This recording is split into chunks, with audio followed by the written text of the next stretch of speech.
ہم ان کی پوجا اس لیے کرتے ہیں کہ یہ ہمیں اللہ کے قریب کرتے ہیں. میری سنتا نہیں، ان کی موڑتا نہیں.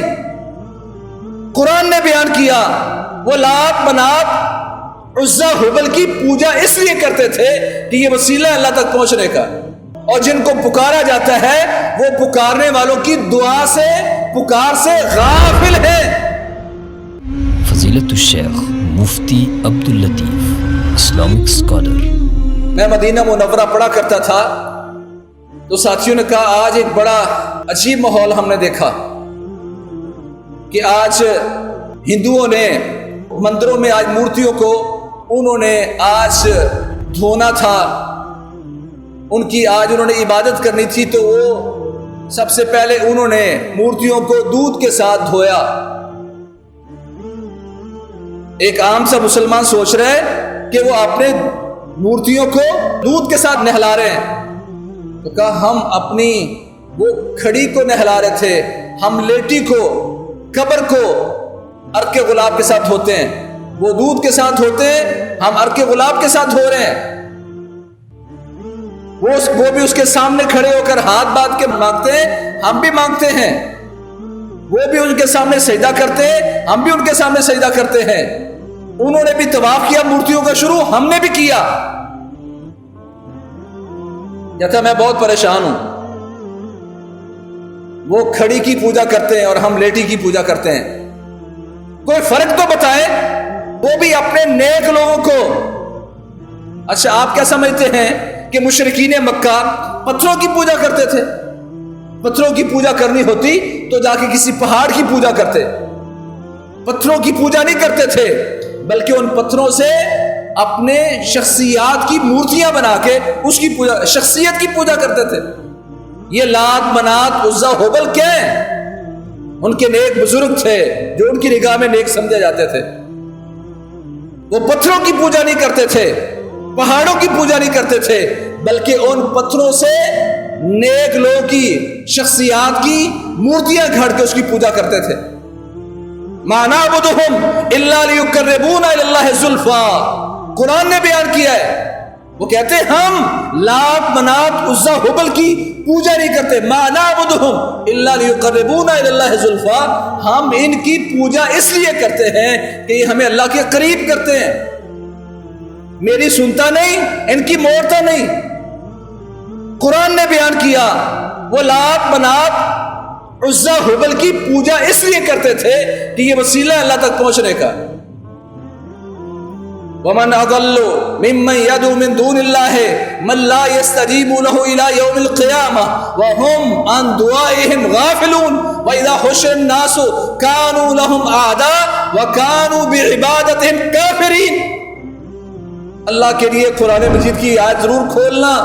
آپ کہتے ہیں اللہ کا شکر ہے میں تو توحید والا ہوں، مجھ میں یہ چیزیں موجود نہیں ہیں. تو کیا آپ کے دائیں بائیں، آپ کے عزیز و اقارب میں، آپ کے پارٹنر میں، آپ کا جو ہمسایہ ہے، دکاندار ہے، بزنس مین ہے، کیا اس میں یہ چیزیں موجود نہیں ہیں؟ اس کو توحید کس نے سمجھانی ہے؟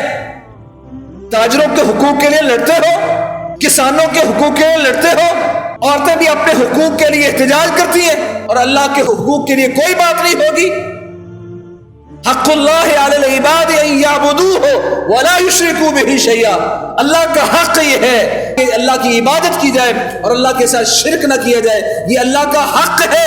اللہ کے حقوق کے لیے کیا جنگ ہے، کیا احتجاج ہے، کیا محنت ہے؟ دنیا کے سارے حقوق تمہیں یاد ہیں اور اللہ کے حقوق بھول گئے. دنیا کے حقوق کے لیے تنظیمیں بن گئیں اور اللہ کے حقوق کے لیے کوئی تنظیم نہیں.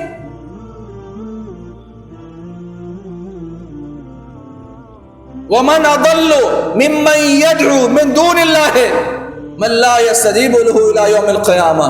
اللہ کہتے ہیں اس سے بڑھ کر کوئی گمراہ ہو سکتا ہے جو اس کو پکارتا ہے جو قیامت تک اس کی پکار کو سن نہیں سکتا.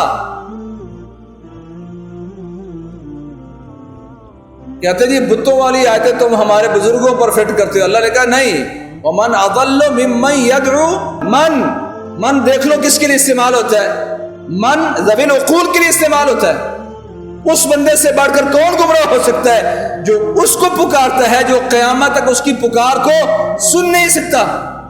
وَهُمْ عَنْ دُعَائِهِمْ غَافِلُونَ، اور جن کو پکارا جاتا ہے وہ پکارنے والوں کی دعا سے، پکار سے غافل ہیں۔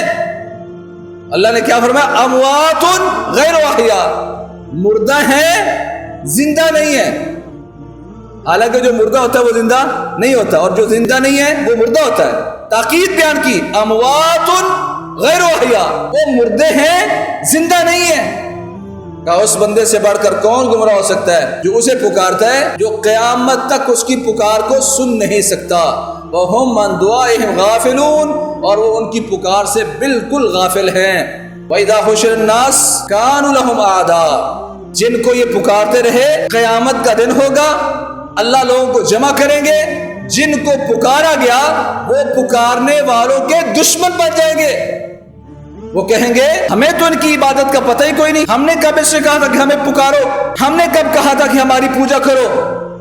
اللہ کے کچھ لوگ ہیں جو اللہ کریم کو پکارتے ہیں، کچھ وہ لوگ ہیں جو اللہ کے ساتھ غیروں کو پکارتے ہیں۔ قیامت کا دن ہوگا، اکٹھا کیا جائے گا ان کو، پھر کہیں گے لو اننا لنا کرۃ فنتبرأ منهم كما تبرؤوا منا۔ قیامت کے دن دیکھیں گے ہیں ہم تو ان کے آسرے پر ان کو پکارتے رہے، یہ ہم سے بری ہو گئے، یہ اللہ تعلق ہو گئے، جن کی ہمیں امید تھی وہی ہمارے دشمن بن گئے۔ کہتے لو ان لنا کرۃ فنتبرأ منهم كما تبرؤوا منا، کہیں گے یا اللہ ایک موقع دے دے، ہم تو ان کے سہارے پر تجھے چھوڑ کے ان کے سامنے التجائے کرتے رہے، نظر و نیاز ان کے نام پر، بکرے ان کے نام پر، چڑھاوے ان کے نام پر، لمبے لمبے سفر کر کے ان کے نام پر جایا کرتے تھے۔ یا اللہ ہمارے لیے اگر ایک موقع ہو فَنَتَبَرَّأَ مِنْهُمْ كَمَا تَبَرَّؤُوا مِنَّا، یا اللہ جس طرح یہ ہم سے لا تعلق ہو گئے ہم بھی ان سے لا تعلق ہو جائیں گے، ہمیں ایک موقع دے دے۔ خیر کی بات آگے شیئر کیجیے اور اپنے لیے صدقہ جاریہ بنائیے۔